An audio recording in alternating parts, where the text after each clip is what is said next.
So in this video, I wanted to talk about this garden irrigation kit from Rain-Flo Irrigation. It's an outfit in Pennsylvania. Seems like they've been making irrigation kits for farmers and home gardeners for a long time now. I installed this system earlier this year. It's my first time that I bought any products from them. This one was like maybe $200 some odd, and it's a garden irrigation system.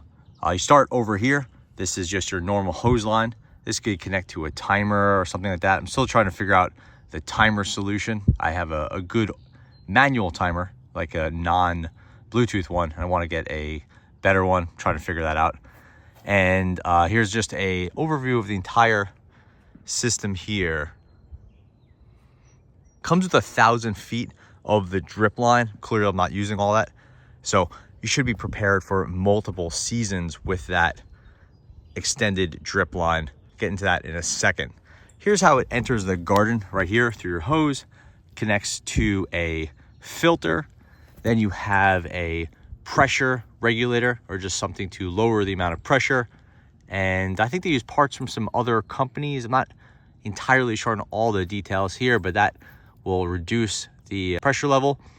Then you walk over to here, and now you have this heavy duty headline. This is a 1-inch kit, so this is a 1-inch line, and this headline is basically the distribution line from the water source to each of your rows. And this is a really nice heavy duty line.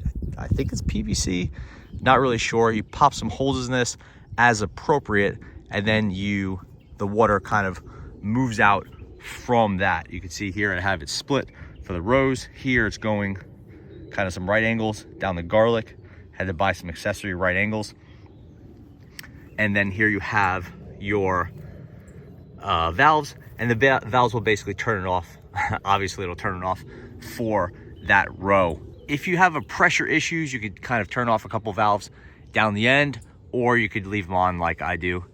You do have, off of your headline, you do have your pressure gauge here, and this is going to just take a look at the pressure and make sure it's adequate. Again, for a home garden like this, where you're looking at, just a couple hundred square feet, I don't really see that the pressure level is necessary. But if you're doing a bigger setup, it might be helpful to see that, oh, hey, pressure level's too low.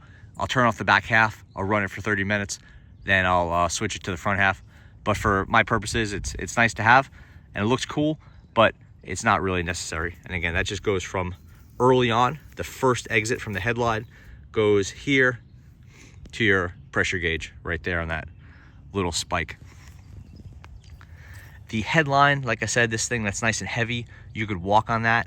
You don't really have to worry about it too much. It'll be good for multiple seasons. The smaller drip lines, that's this stuff right here. That's really light. It's like, it's not even like a PVC. I'm not sure what it's made of, but it's super light. It's got a little line on the bottom, and that has the holes punched in it. This stuff, from what I've been reading, it's usually good for one season, and then people kind of just recycle it or whatever. It seems like with light use like this, you can use it for multiple seasons. We'll see how it lasts, but it's really light duty. You do not want to walk on this, so you have to be a little careful. It's clearly getting kinked. I had to put in some guides like this just to keep it out of the way with some of the more sensitive plants. I just used some hoops. You could use garden spikes or whatever. On this side, you could see if you're not covering it up or not having some real guides, it looks kind of messy.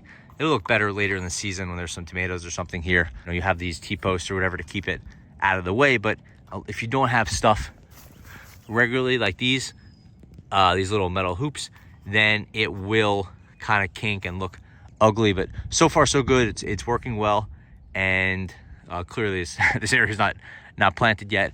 But over here, you can see it's going pretty well. I'm using 3 lines per bed. This is about maybe a 40-foot bed. It has pretty good range to it. I'm not having any real pressure issues so far. Here's how it terminates. Basically, you just do turn here, which it's a little bit too long for the bed, and there is the end point here. Just sort of wrap it up a few times, and you have this sort of like loop at the end, and that seals it off. So you could take that loop off and extend it if you need an extra foot or two, but it's basically that. It's just single lines. It's not running like a snake. then you'd have pressure issues. This way, it's pretty consistent as long as you're getting water to the end of that headline. So in my 4th row, then you're good. Over here, where I have it going around with the garlic, that's where you're getting some pressure issues, and towards the end you're getting less pressure, but hasn't been an issue for me. So far so good. But again, I'm dealing with adequate water pressure here and not a huge garden. Check out the valve system again. Headline, valve, plastic valves, seem to be holding up pretty well. No problem so far. Then the drip line, all good so far. It's been a pretty wet spring, so I haven't really had too much need for it, but it's going quite well, and I'm looking forward to seeing how it does throughout the summer as it gets kind of warmer and drier.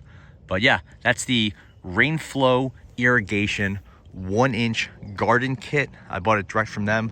Again, cost maybe about $200 some odd, and it's been doing really well. Really happy with this, and have to check in next year, see if it's holding up as well as I expect it to. Thanks for watching.